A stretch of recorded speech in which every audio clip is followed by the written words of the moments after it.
Hey, what's up, everyone? This is not just your average Joe, and I'm doing the Michalis character analysis that I was supposed to do over the weekend, but I was a little bit busy. Four things.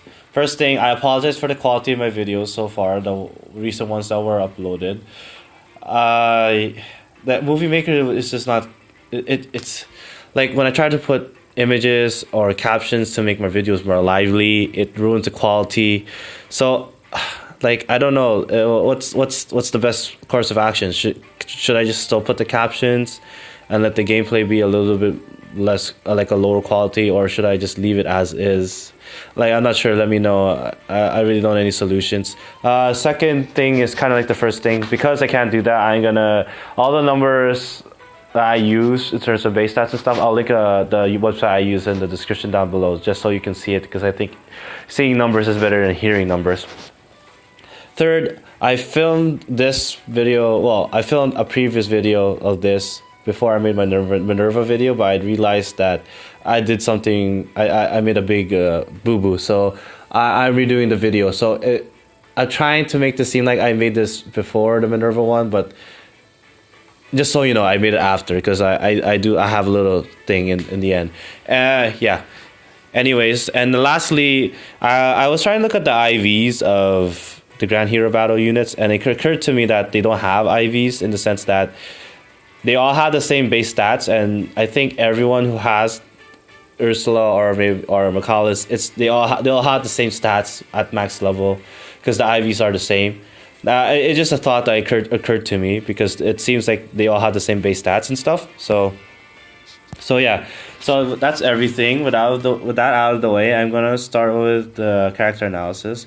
So Michalis himself, like when you look at his max level stats, as a 5-star, he can have 43 HP, base 34 attack, 26 speed, defense is 35, and resistance is 19.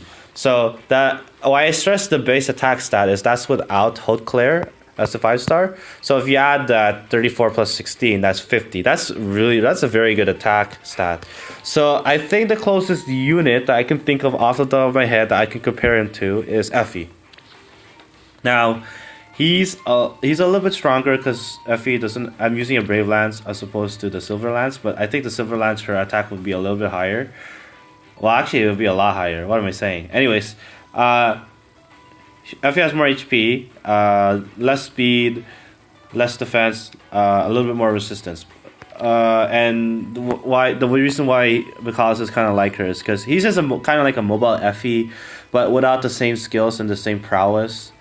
He has a high attack stat, low speed, but a higher defense and pretty low resistance. So he's like a tanky. He's like a flying tank basically, and his HP is nice as well. His weakness in downfall will really be the low speed stat though, because at least Effie mitigates it with the Very Fighter. Anyways, I'm gonna look into his skills. His active skill, like, I'm not gonna write it off, but it's not great. Like Moonbow or Luna or Dragonfang, any of those. Like, if you want to make Michalis good, I would put those skills. Glimmer, Io this is pretty much Michalis', like, the most value Michalis has is neutralize bonus bow damage on flyers, as well as Excalibur from Merrick. So that's his bread and butter. That's pretty much why a lot of people really wanted Michalis. And his starting defense is not to be understated. As a 4-star, it's max. Like, he can get the max as a 4-star. So, like, I would keep that in mind, because this is incredibly useful for melee units. Yeah, that's everything. I mean, I don't know what they were really doing with the Blazing Thunder. It's too long of a cooldown to be useful. And as a skill inherit, I'd say he's more niche. So I'm pretty sure what I did was, I'm gonna go skill inherit skill. I'm gonna put Minerva here, and I'm gonna put like Hawkeye. So you can't give Haute Claire. Like I'm gonna go here. Oh shoot, what am I doing? What the?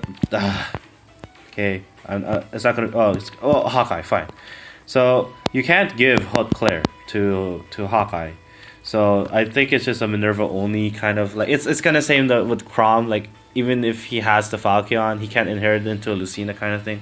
Anyways, I'm straying away too much. So Michalis similar. Rising Thunder, not exactly the skill I would inherit either. Active skill. The only skills worth is Iyo Shield, which is a very good skill, but a very niche skill. So it's not it's only useful to a certain amount of units. Titan Defense, however, is more useful. This is, I think, like in my opinion, his most valuable asset is the fact that he can get the max Titan Defense as a 4-star and inherit that onto someone. Just a quick reminder too, Michalis 3-star does not have a Yield Shield, so you need to be a 4-star in order for that to work. Anyways, also just I have a little bit of time. I wanted, because that's everything. I guess like skill inherit potential. I would say he'd be an 7 out of 10. Active skill like 3 out of 10. Unit overall, I would probably give him 7.5, something like that. Because battle prowess, I'll probably give him a 6. Active skill like a 3. Passive skills like a 6. Skill inherit potential 7, something like that. So he would average. I would say like a 7 out of 10 max. So that's everything. Thank you for watching. Oh, sorry. Before I go, I want to do some trivia. So Minerva, I mentioned it before, but the reason why she's such a compelling archetype is because usually those units, the Minerva archetype, have to betray their own country. It makes it a so much more compelling unit. There's so much character development with them too, because you normally in the game you go back to where they come from and you try to defeat whoever loyalty they had before. So Michalis is Minerva's brother, and basically Michalis is a jerk. He's he was a power hungry Mongron, and he basically, I don't want to spoil the story, but basically he rose to power, and Minerva, you kind of use Minerva to fight Michalis like in the game. So it's a pretty good story plot for those two characters. I really liked it. And yeah, that's everything. Thank you for watching, and later days.